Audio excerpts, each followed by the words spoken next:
Yes, it's my pleasure to introduce our panelists. Lieutenant Colonel Vincent Virk, who joined the Canadian Armed Forces Primary Reserves in 2001 as an armored reconnaissance officer. He has held various positions, including Officer Commanding Reconnaissance Squadron, Regimental Second in Command, and Chief Instructor of 39 CBG Training Establishment. He is currently the Commanding Officer of the British Columbia Regiment, Duke of Connaught's Own, which is an armored cavalry regiment in Vancouver, BC. He has supported domestic operations on 3 occasions as the Domestic Response Company Commander with Operation Lentis 2018, in the fight against BC wildfires with Operation Laser 2020 as part of the CAF Pandemic Response Plan, and most recently as the Op Lentis 23-08 Land Task Force Commander for wildfire fighting efforts in BC. He has attended the University of British Columbia and completed over 20 courses and qualifications through the Canadian Armed Forces, such as the Information Operations course at the Peace Support Training Center and the Joint Command and Staff Program, Advanced Joint Warfare Stream with Canadian Armed Forces College. In 2013, he was awarded the Queen's Diamond Jubilee Medal for his efforts in recruitment diversity. When not in uniform, he is president of the Pappas Group of companies, which focuses on vertically integrated hospitality businesses, including conception, acquisition, development, and operations. As an avid industry advocate, he has formerly held the roles with the Intercontinental Hotel Group Owners Association as chair of the Canada region and vice chair of the Americas region. In 2021, he was inducted as a fellow of the Royal Canadian Geographic Society. He lives with his wife and 2 daughters in North Vancouver, British Columbia, as an avid skier, mountain junkie, and reader. We also have with us today the Very Reverend Christopher A. Pappas. Chris has been the rector of the Christ Church Cathedral and dean of the Diocese of New Westminster since 2020. Before that, he was archdeacon for congregational development in the Anglican Diocese of Edmonton and rector of Holy Trinity Anglican Church. Chris has served parishes in Rhode Island, Connecticut, and Alberta. His focus is on leadership development and congregational growth. Before church service, Chris worked as a research scientist at Yale University School of Medicine and as the Assistant Secretary of the State for Connecticut. Chris received a BS in biology from Trinity College in Hartford, Connecticut, and a PhD in biomedical science, neuroscience from the University of Connecticut, an MDiv from Yale Divinity School, a certificate in Anglican Studies from Berkeley Divinity School at Yale, and a DMin in Congregational Studies at Church Divinity School of the Pacific. He enjoys reading, CrossFit, hiking, fishing, snowshoeing, and board games. Chris is a fan of Monty Python, many sports, especially rugby sevens and NCAA basketball, and in particular, the University of Connecticut Huskies basketball teams. He is also a big supporter of the theater and the arts. Chris has served on many civic and community boards and commissions in the US and Canada, as well as on several national church committees, including as co-chair of the National Worship Conference. Chris is a strong proponent of ecumenism and interfaith activities and served the soldiers of the South Albert Light Horse as the regimental church padre and currently does the same for the British Columbia Regiment. He is active in promoting the arts and the environment, supporting those who have served in the military and building community. Welcome to our guests. Awesome. Thank you so much, Rob. In today's session, we'll ask each of our panelists to take a few minutes to share their viewpoints about the topic of climate change and interinstitutional dialogue, after which we'll open the floor for a general discussion and any questions you might have for our panelists about the topic. You're welcome and encouraged to post comments or questions in the chat at any time, and we'll keep an eye on it. So with that, we'll stop sharing our screen, and I'll pass it over to you again, Rob, to kickstart our conversation. Sure. Thank you. I'll start with you, Vince. And I'm going to return to the original podcast to begin. And something that started to develop in that conversation was this idea that you as a soldier have expanded the repertoire of activities that you've engaged in. And you've been involved in lots of firefighting efforts over the last few years. What came out of that conversation then was the opportunity to address some of the issues that soldiers are experiencing fighting forest fires. And I think the recommendation or the possibility was a kind of a chaplaincy that could be developed to support soldiers as they do the firefighting. And so some of these ideas probably have been percolating, and I just thought we'd like to hear from you for 5 or even 10 minutes about what you've been thinking about as a result of that conversation, because I'm sure thoughts have occurred to you. So just some initial thoughts, if you don't mind. Yeah, for sure. First of all, thanks for having me on here. I think it's really important to have this discussion, as Rob and I, we've talked about previously and on the podcast. It not only does it broaden my mindset to think about, like, how do I approach some of the challenges that we have when we have to deal with, in this case, domestic operations revolving natural disasters that may or may not be attributed to climate change, but it's definitely on the forefront of everyone's minds. So some of that discussion we had, which was a really great one, and then Chris, every time I talk with Chris, he enlightens me in different ways and sort of tweaks different thoughts. And one of them is, and this is what you just mentioned, is like, how do we provide not only the support for the Canadians that we're out there to support in the time of crisis, but actually the soldiers that are going out. For those who may or may not know, is mostly what you have in Canada is a combination of regular force, full-time soldiers, people who have, I would say, also still volunteered to take the job and carry on. And then you have a very large portion which are reservists. So they're part-time soldiers like myself. They have jobs, careers, schools, families that they do full-time, and they do soldiering part-time until called upon. And once they're called upon, they are full-time activated. So what people don't see is when a natural disaster happens, these soldiers are the first ones to jump through the door forward. They're stopping their life, stopping their jobs, their careers, and whatever obligations they have on the home front to go do this work. And so it comes with a different level of, I would say, emotional stressor for many individuals. And it's not prolific, but it does affect people. And as we do more and more domestic operations, we're seeing more and more soldiers have to go through. And this last year, I saw soldiers have to go more than once, as in they deployed out in April or May on a forest fires.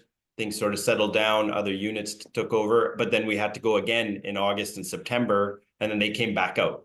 So now they're stopping their lives multiple times, and it has an impact. And some of the things they do see, unfortunately, in some of these areas, we do see Canadians are going through a really difficult situation. People in the communities are really struggling in some of these locations, very worried about the fires affecting them. And so it has a bit of an impact.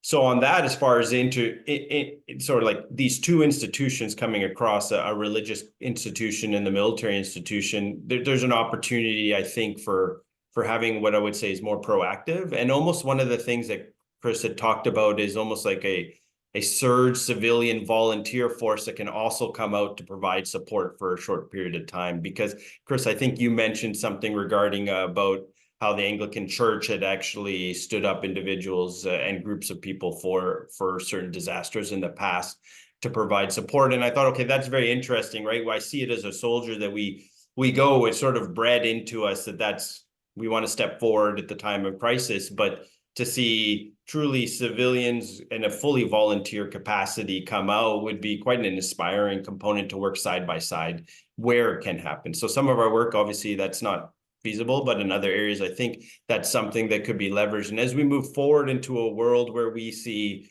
natural disasters becoming the norm versus the extraordinary, we have to have opportunities to sort of plan out how do we want to approach them rather than waiting for the crisis to happen in front of us, right? So, and we have to think about out of the box. Our institutions aren't designed for fighting emergencies, and I would say a writ large across the government, as their number one priority, right? The number one priority is to do whatever the Ministry of Environment is supposed to do, whatever CRA is supposed to do, collect taxes. But all of these ministries have to get involved somehow eventually in supporting emergency states, but they can't be doing it on a continuous basis. So I do see I see an opportunity for everyday Canadian civilians to be able to provide support up into those situations. And I think using those institutions, such as be it the religious institutions or non-governmental institutions, doesn't even have to be formalized structures,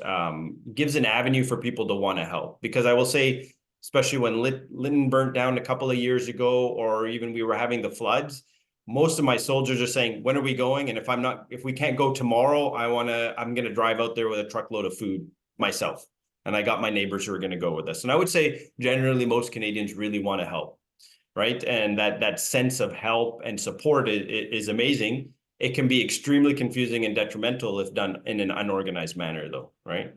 You're just driving into a ravaged community, wanting to help but not having a plan or structure. I think it can be very detrimental to what is needed there. And having these different institutions help coordinate it is probably a really beneficial way to go. So long-winded way to approach that component, but that's where my mind started going after we had that discussions. And Chris and I have talked briefly about it since then, actually, of different just ways of how can we collaborate, right?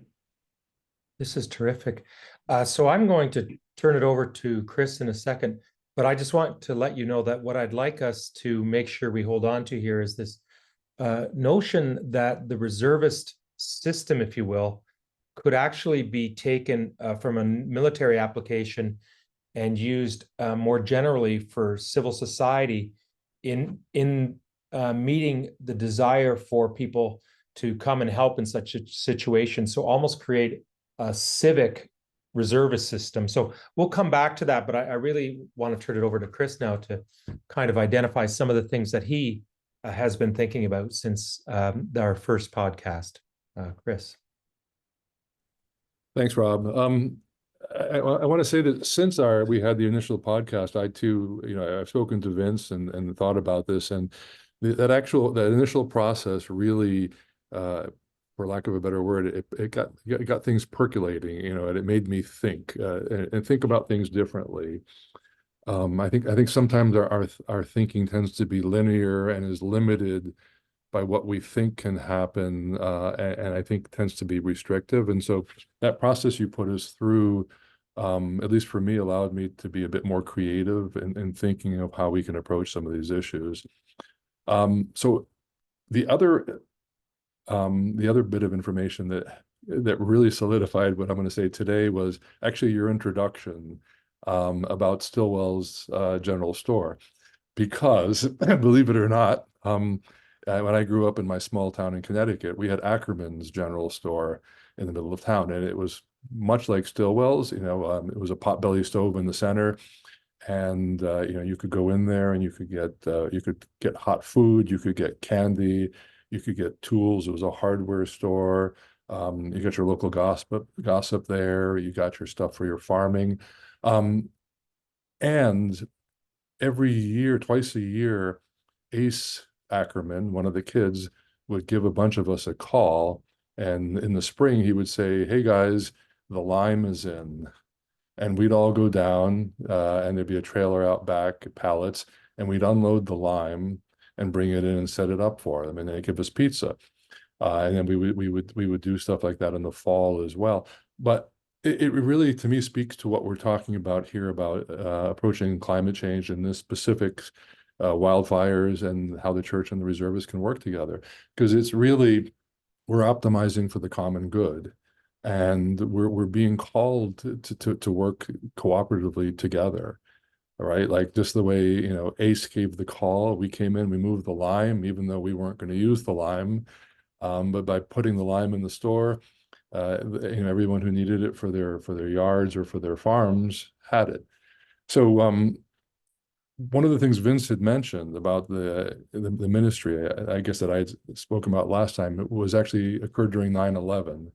I was in New Haven at the time at Yale, and 9/11 occurred, and there was this huge influx of first responders down to Ground Zero, and the religious organizations, all sorts of faiths, sent people in there to be chaplains, and they provided support for the firemen, for the police, for the military, the people who were responding to the devastation. And being there, they provided counseling, they provided a moral framework, they helped increase their resilience, and I think in the process allowed those first responders to do more than they could have without those additional support mechanisms. So looking at the wildfires, for example, I think the citizen soldiers of our reserves, when they go in and whether it's a flood or a wildfire, we can have a chaplain corps with them, and they're going to be working hard. They're going to be seeing things. People whose livelihoods are wiped out, people who've been killed, people who've been injured, perhaps in the process. A lot of traumatic events. So we can provide first point pastoral care to those who are doing that. And in addition, I think we can also provide support to the people who are there, who are experiencing this devastation. And I would say, going back to the first time I was a priest back in 2002, Victoria Matthews, my bishop in Edmonton, gave us this charge at Synod. Synod's sort of this annual meeting of all the churches in your diocese. And she said, it's our responsibility to feed the poor, to house, and house the homeless, to visit those in prison and so on. And she said, but if that's all we do, then we're perpetuating the system that caused homelessness and hunger and discrimination. She said, we also need to advocate to end, and she actually said to attack those systems of injustice that exist. So I think for us working together, we can provide a synergy of immediate relief. So the troops go in, they cut down the trees, they make fire breaks, they help evacuate people, they drop water, they clear things out, and then afterwards we reconstruct. And then the church, the people of faith, I would say, it shouldn't be just the church, because all the major faiths and Hindu, Orthodox, Jewish, Muslim, Christian, Sikh, they all believe in this stewardship of creation. So I think we would all be there, and we would all be able to provide support for those who are working and those who are in the midst of losing things in the pandemic. But then I think we have an obligation to be advocates and say this no more. And I think we need to use critical thinking skills. We can't just knee jerk and say, stop using carbon fuels immediately, or this or that. I think, but we need to advocate with our political entities, and to work proactively with corporate Canada to rebuild, but also to do what we can to make sure that these things don't just continue. Because if we keep doing the same things over and over again, somebody said this once, and expecting a different result, I mean, that's the definition of insanity. So to me, again, yeah, I mean, we provide immediate relief, we provide support for the but then we also advocate against, and I think we provide a moral.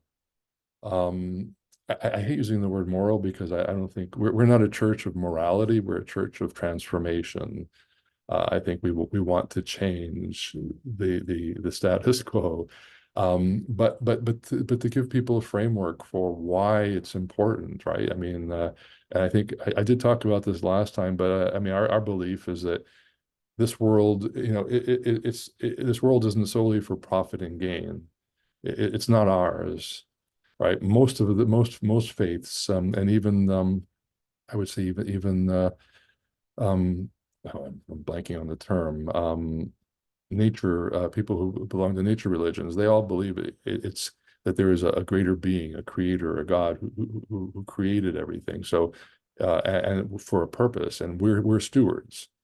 So we're here to care for it and to help.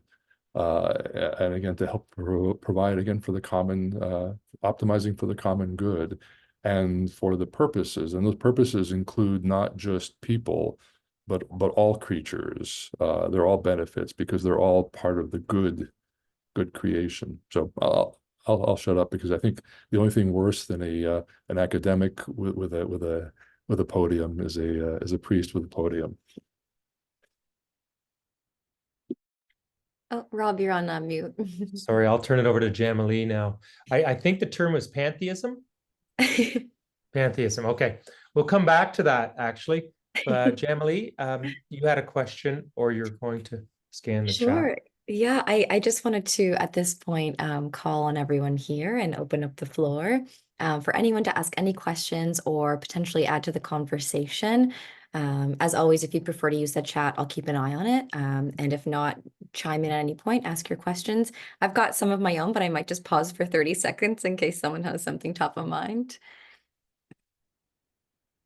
But I should just extend a thank you. That was, I've listened to the podcast multiple times, and this was just every time I hear both of you speak, I learn something new about, the different approaches that you're taking and the different approaches that, I can take in my own community moving forward. Oh, good. Gabrielle, I see your hand.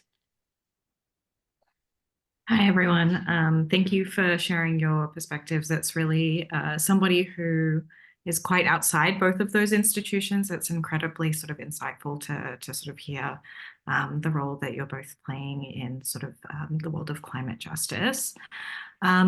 This question is sort of thinking about, both the military and the church are two very large and diverse institutions that, house a variety of people who come from very different walks of life.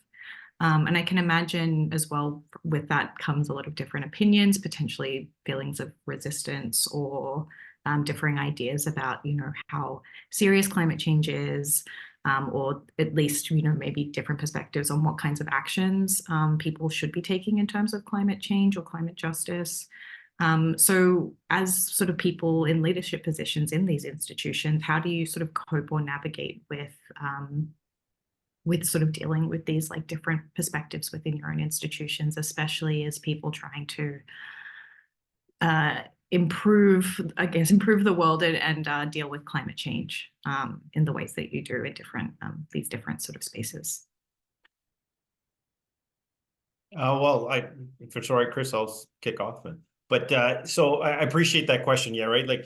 The military is such a large organization that it is actually its diversity is inevitable, right? It may sound almost oxymoronic to say that the military can be extremely diverse in its viewpoints, but it is just by its sheer size. For years, we've been teaching at the senior leader level that the future of world conflicts will be a resource-based one, but in a different capacity than we may have seen in the past. And much of that has to revolve around the changing in the climate and the unknown that it creates. As I mentioned before, that what was once fertile land today may not be tomorrow, and thus you'll see migrations and lack of resources in certain parts of the world, which will then create scarcity and thus create the roots for potential conflict, right? Thus where military may be involved. But internally, how does it get viewed and what are the viewpoints? I think one of the big things is, and speaking very much to what Chris said, is critical thinking is a huge component that needs to be instilled in the institution, specifically in the military, which I say it is, but it's still, it's something that you need to keep striving to, and you can't stop, is the process of what is really critical thinking. We use the term quite often, but what does it actually mean? And sometimes it comes to the simple state of being able to question someone without getting angry and not being angered by the question that you're receiving. Because you need to have those different viewpoint discussions and you need to have open dialogue. You cannot be closed to saying, hey, climate change exists 100%. It's infallible to where the science is taking us. I will not entertain any other discussions. What that will then create is maybe us moving down a path which may be too narrow focused on how do we tackle it. The flip side is saying that there's a denial to the whole concept of climate change and still not being fully convinced as individuals. And then you just end up covering up your eyes as you're driving down the road and hope for the best, right? So you need to be able to continuously evaluate what's going on. And to do that, you need to have a culture and a value proposition with your organization that allows for dialogue. Now, from the outside in, sometimes the stereotype in the military, and it is very much so a top-down organization, but we have a component which is called mission command, which I like to emphasize at all levels. And that is me having trust in my subordinates to do what I think is the right thing to do based on what my broader scope is. Let them come up with the plan, right? And that happens at all layers. And that only works if we have an ability to understand each other, a framework. And when we disagree, we all know where our boundaries are of how far to push it along it. So I think the critical thinking, teaching people what critical thinking is and then teaching them how to employ it without getting sucked into what we see a lot of times with social media components of our echo chambers, amplifying emotions versus amplifying thought processes, is really a learning component that I try to employ, and we try to employ in my organization. Chris? Yeah, thanks, Vince. Yeah, I'd like to echo what Vince has said. I mean, I think I think for the church, I mean, one of our goals again is to educate and to give a framework to people as to why it's important to care for the environment. And I think part of that is changing our perceptions as to who owns it. We are a local, regional, national, international. I mean, we're really connected. So here, I'm the rector, so the senior priest at the cathedral downtown. I'm the dean of the diocese, so of our large organization. I'm a senior priest there. But then we also have a national church, and we're also connected to the church in the United States, in the UK, in Nigeria, and elsewhere. So we have an ability, I think, to move and to connect and to teach, I think, internationally. The resources that Vince talked about, I agree, that's going to be the flashpoints. I mean, there's this mentality of scarcity. There's a lack of justice in the world, and there, we hoard resources. We expect the people who don't have enough to just take it quietly, and they won't, and they also suffer, I think, from the deleterious effects of climate change. But going back to the idea of critical thinking, I think it's key because, so for example, we're in the middle of a warm spell right here on the West Coast, right? And it's in part it's by El Nino. It's in part by the fact that the climate does oscillate over ages, which we've seen, right? There used to be palm trees in Alaska at one point. So I think we can serve a purpose by helping people to think, to not be reactionary, but to be proactive, and also when we do seek to engage, to do so in a way that doesn't make things worse. For example, in Hawaii a while ago, there were a lot of snakes. There was a snake problem, so they said the politicians decided the mongoose eats snakes. We'll import mongoose. And so they brought in mongoose, male and female. He created them, right? So they brought in male and female mongooses, and they let them loose. And the mongoose, they cleared the snakes completely off the islands in the Hawaiian Isles. But then since they brought in both male and females, they continued to multiply. And so without snakes around, what did they do? They started eating ground birds. And so they decimated the population of ground birds in Hawaiian Islands. So that's an example of us trying to do something good and but not thinking it through completely. So I think with climate change, we need to be proactive, and we need to do it in an informed way, and also in a way, and I'll say, instead of saying more, I'll say in a just way. For all. And so we again, as the church, I always tell people we're political, we're just not partisan. And what that means is our politics is this idea of the good news, of the of seeking a society, a world of peace and of justice, where everyone has what they need. We do so by advocating a state, not a particular way to get there. So. Thank you. Yeah. Beautiful responses. I do have a question, but I'm going to hold off in case there's one more. Natasha. Thanks. Thank you very much for this conversation. I wanted to say something first as a background and then ask the question. So my son was in the military. Now he's a firefighter, and I know his, for example, when he went to Manitoba for flooding. And so it's not just pointing out that it's not only what the soldiers are experiencing on the ground, it also trickles down to parents, right? And someone in our positions who are afraid for our kids going somewhere. As much as humane that efforts are, it is dangerous. But I want to go back to, you mentioned, Chris, a number of times about being proactive. And I just want to ask you, how do you see that specifically happening, and who are the other partners and stakeholders that have to be involved in that effort? Because I think military and church is one partnership, and it's great that you are respectfully working together. That's so beautiful to hear. But I think there are so many others that needs to be part of that. And do you see anything happening, and how optimistic you are that will happen? Sure, great questions. I'll give you two examples. So to be proactive, so during this, we're in the season of Lent right now. It's our 40 days of preparation, of reflection for the coming of Easter. And oftentimes we during that period we would take we deny ourselves things, fasting, so to speak, to help us again to kind of think of and focus on those things that are important. Now, in the past, I would have, especially when my sister was learning to cook, I would often during Lent give up things like black bean quiche because that's what she was cooking at the time. Or we would give up chocolates or things like that. But this year, we're promoting a carbon fast. So we're asking all of the people in our denomination to find ways to fast from their use of carbon during these 40 days of Lent. Another example, which again is even more focused, because for that we're looking at it over the larger church. Here at the cathedral, we're currently on the steam. We have heat exchangers, and we're on the district steam.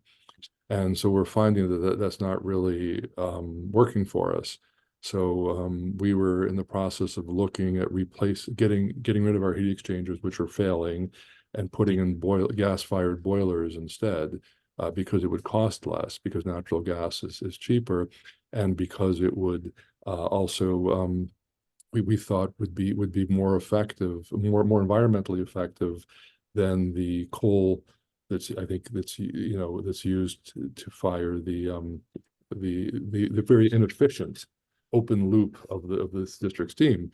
But in talking to an engineer the other day, he said, they're actually looking at switching the powering of the district steam from fossil fuels to actually hydropower, and they're looking at putting in electric generators and investing in those.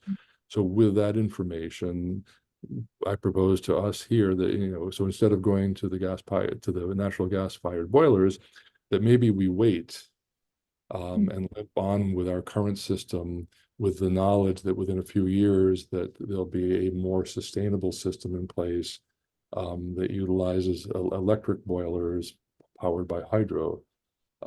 So I guess those would be. Yeah, I'll leave it there. Thank you. Natasha, first of all, thanks for your son's service.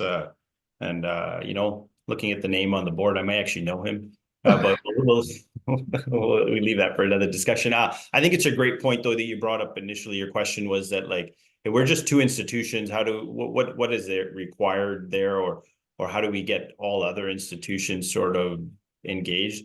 I think a couple of things is, first of all, like, I think Rob, when put this together and you asked Chris to come do this podcast and get someone from the military, you're opening almost to get like a polar magnetism opposite sort of situation, and then suddenly you realize that both of us are like two peas in a pod for some things. But reality is our institutions are not, right? Our institutions come from different viewpoints, completely different. We're apples and oranges, right? Like we come with different concepts. And I will say that if we walked into a door together in a foreign community to go to help out, in some cases they may open up and like, hey, I'm feeling much more comfortable. I see someone in green and I see a chaplaincy out there, and other communities will be like, they'll lock the doors and close it. We have to understand that the perceptions of the diversity of Canadians revolves around the diversity of how they view different institutions, right? And then their perceptions on their institutions will determine how much they're accepting of what that institution brings to play in the scenario. So it's very important for us that we've also recognized that. So when I do walk into a community, that I don't just automatically maybe bring someone from the chaplaincy if I don't know the history of that region, and then I ensure that we're setting up Chris and his group to be, if there was a future group to come in, for success versus having a situation would be much more difficult. We go to a lot of First Nations regions in remote locations sometimes, right? Because of just the nature of where these disasters are occurring. And each one of them has a slightly different dynamic of perception of what the military brings to bear. So we make sure that they're accepting of us coming there in the first place. Other ones will have a very different viewpoint of the church. It has a very polarizing component, and so we have to understand that. Now, I would say that's important to understand across a spectrum of institutions that will need to come to play for this, and that open dialogue component needs to be there. And I think something what Chris said earlier is it tweaked my mind, is that we are different institutions, but we need to have some formation of a shared value proposition in the way we work. It doesn't mean the end result, we're all geared towards the same thing, but how we do our work, I think, is as important to the people, be it Canada or anywhere in the region that you're working, is as much as what the end result you're trying to achieve. Because climate change is very much, as I think about it, a product of what we do, not what our goal was for it, right? And so when we talk about how do we prevent it, it's about changing habits in life. And as Chris mentioned, different sources of fuel. It's not so much talking about how do I keep warmer in the winters or cooler in the summers, right? So we're talking about processes more than the end result, but what we want is an end result change, right? Stability in our climate and ensure the stewardship that we provide, as Chris has mentioned, is, for me, it's always leaving it better for the next generation than the way I received it, right? Yeah. So I'm not sure, Natasha, if I answered your question at all, but that sort of, it did stoke my mind to a little bit of thought on it. Yeah, thank you. Well, I was thinking about the government and corporations, and there are so many other partners that should be involved in this, not just looking into their interest. And what you're saying there. Yeah, thank you. Yeah, no, and I agree 100%, right? Like there's a term called PPP, which you may see on things, public-private partnerships. We see it occur in building of buildings generally, or some real estate development, or some specific targeted component where you bring in private corporations, private entities, different departmental institutions to put together a project which may not be feasible for a municipality or a government or province or federal government to do alone. So I think that's the expansion of how do we do that across a spectrum of everything that involves in our society, right? Thank you. Perhaps that's a great plug for a future episode that deals with rebuilding a bridge, essentially, from a PPP perspective, and Indigenous engagement around it. So that's coming. Jamily, is it okay if I ask a follow-up to this? Of course, To a please. couple pieces. Chris has mentioned frameworks. We've talked about values, and I have to say two things that we as a society generally agree on things that matter. Climate change may be one of the things that we're not sure actually matters yet. My question to both of you is, do you feel like your social institutions are aligned with the Canadian society that hasn't decided, it appears not yet to have decided that climate change matters? Do you feel like you're in a position to help shape Canadians deciding this matters? Or perhaps you might have not thought about that, but could you speculate on how you might be able to help Canadians decide this matters? Chris, maybe I'd ask you to go first. Sure. So I would, my answer, it's a good question. My answer would be that one, the church as a whole, at least in my denomination, is a big tent. And so we have people, so I think in one essence, we would mirror, I think, Canadian society as a whole. We'd have some people that are on board, some people that are not, some people that question, some people that are rabidly, engaged. I mean, so I have people that took part in extinction, the group that was, I can't remember the name of the group now, the one that would essentially were blocking streets last year in Vancouver and getting arrested. Extinction Rebellion. Extinction Rebellion, yes.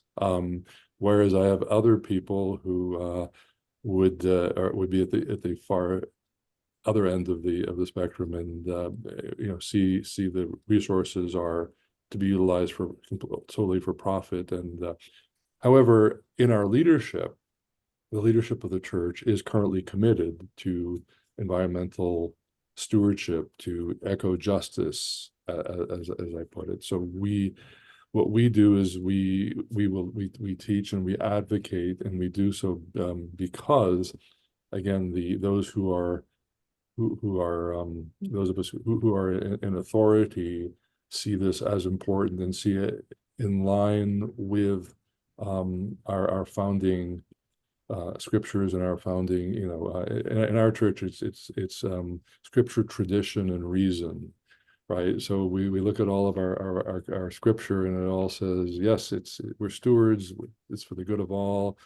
And we look at our tradition, and over the years, we have again sought to teach larger society about things of a spiritual nature, and then reason. Again, we use our what I would call it, our God-given reason, and we look at it, we look out there and say, hey, you can't be an ostrich with your head in the sand. So I think we come forth and we articulate positions, and we advocate, but it's all because of the leadership, I guess, to answer your question. So our people, I think, reflect. So we're convincing people within the faith, as well as working on the larger society.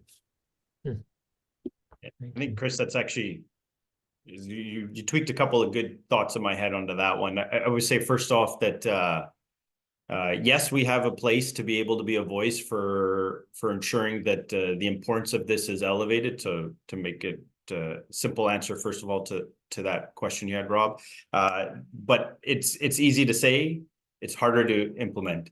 So yes, in the military, the leadership is very much focused on understanding climate change and its impacts, and how do we internally make ourselves more efficient. Simple says, from carbon footprinting to even what we foresee in the future to be able to provide preventative versus reactionary. But your component that you mentioned about tradition, I think, is a really important aspect. And I think it's broader in anything when you talk about change. So people are generally resistant to some form of change for a couple of reasons I've found over the years. One is, you don't want to feel the way you've done things in your life are wrong and be told that you've been doing it wrong, because it's just hard to then adjust yourself. So the way we message is so important, that we don't make people feel that they're doing something wrong and right. It isn't about wrong or right. It's about evolutionary next steps to be progressive and be efficient. The other part of change is, some people have routed the way they've been actually building themselves, and their value propositions as individuals have been rooted in their traditions that they've been part of, be it conscious or subconscious traditions, because institutions have them. Every single institution has them. You may not know they exist there. In the military, we formalize them, we talk about them, we promote them, because it's our history plays such an important role in how we do a variety of things. That history we try to bring forward into every day, and they get rooted within our traditions. But sometimes these traditions, you have to really go back and look to, why are you doing this? What is the reason for this? And what is the purpose of it? And as you dig into it, sometimes you realize it had a time and place. And that time and place has changed now. So we might need to amend or adjust our traditions. Now, when you want to change a tradition of how people have been doing things, it's how you communicate it, which I find is so vital and is where most things go wrong. It isn't about the message per se, it's about the delivery of that message that I find is so difficult. And it's because of the diversity of people that we have. So there will always be discussions, concerns, and pushback. And I think that's important too, because sometimes we can get overly progressive in our movement and we get too far ahead of ourselves. So it's sort of like your checks and balances, but that is where I think this is like an ongoing, all the time discussion and almost fight that has to occur. Though I will say, I'm proud to say that at least the institutions that I've been part of is moving forward in that direction as opposed to resistant to it. But some people will view it, like Chris's congregation may have two viewpoints of how the military even looks at it, as moving way too slow, or we're perpetuating it, right? Yeah, thank you very much. Yeah, this is a good conversation piece. Jamily, have you got another question in the? I don't have any in the chat. I'm just gonna wait 1 second to see if anyone raises their hand. Oh, Gabrielle. Oh, Please. back again.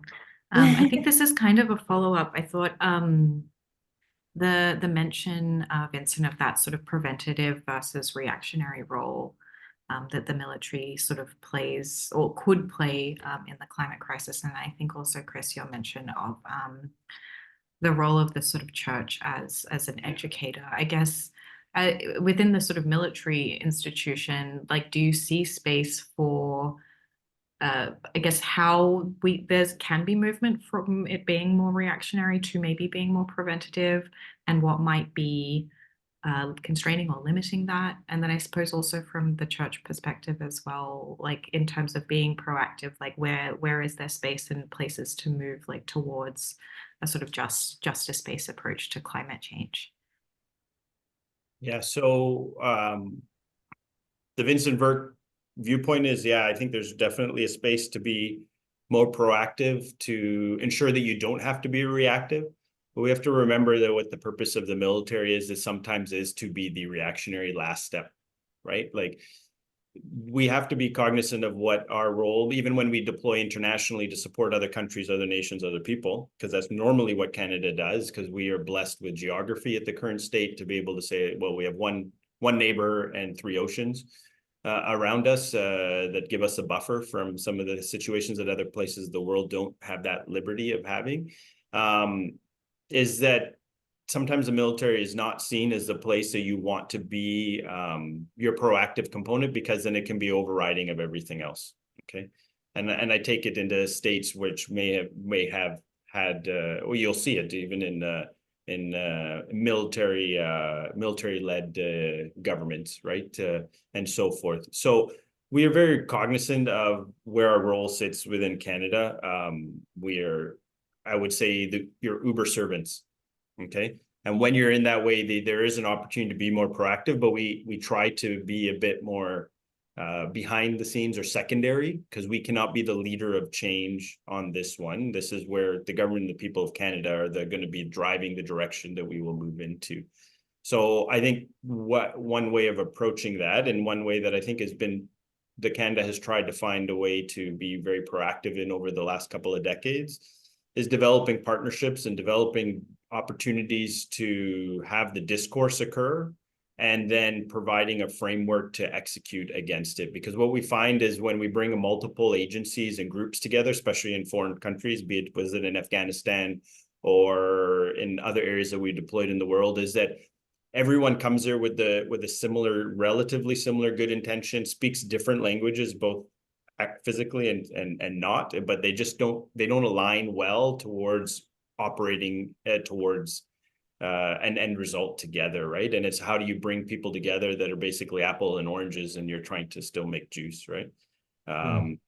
Situation. So that's a little bit of my take. Yeah, Chris, I'm not sure.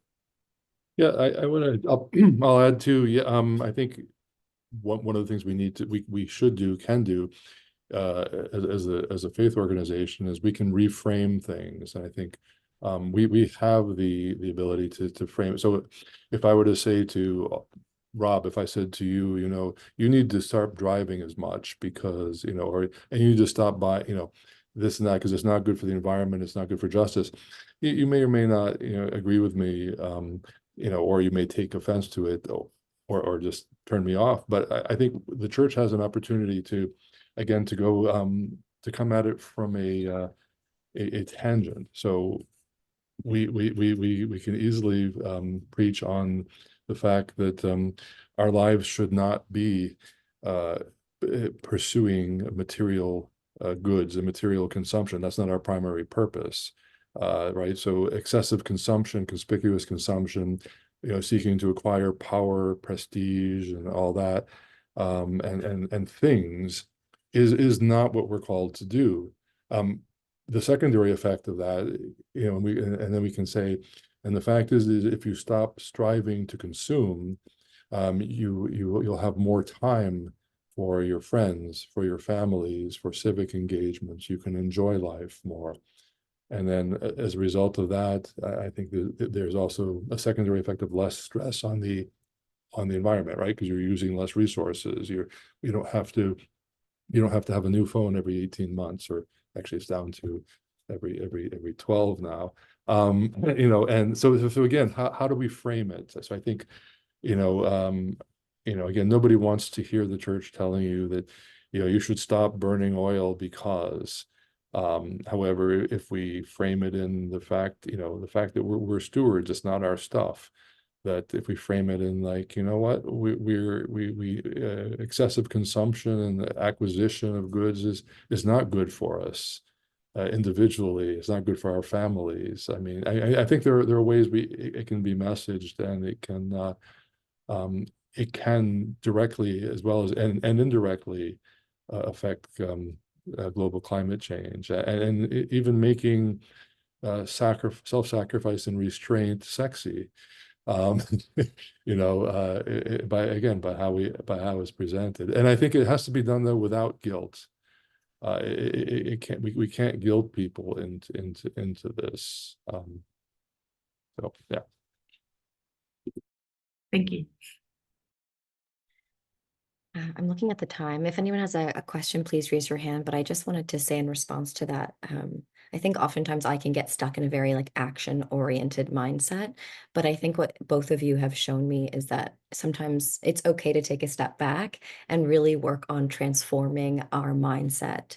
And I think that that's maybe one of the more powerful ways to create change, because we can pass down those mindsets and frameworks and ways of thinking about the environment to ensure that that mission to create change and ensure that, the next generation has a healthier planet to live on is maybe the way forward, and maybe the more effective way forward than constantly thinking about, that action, that what are we going to do next, versus let's just sit down and actually think about this as a community and shift our mentality as a whole.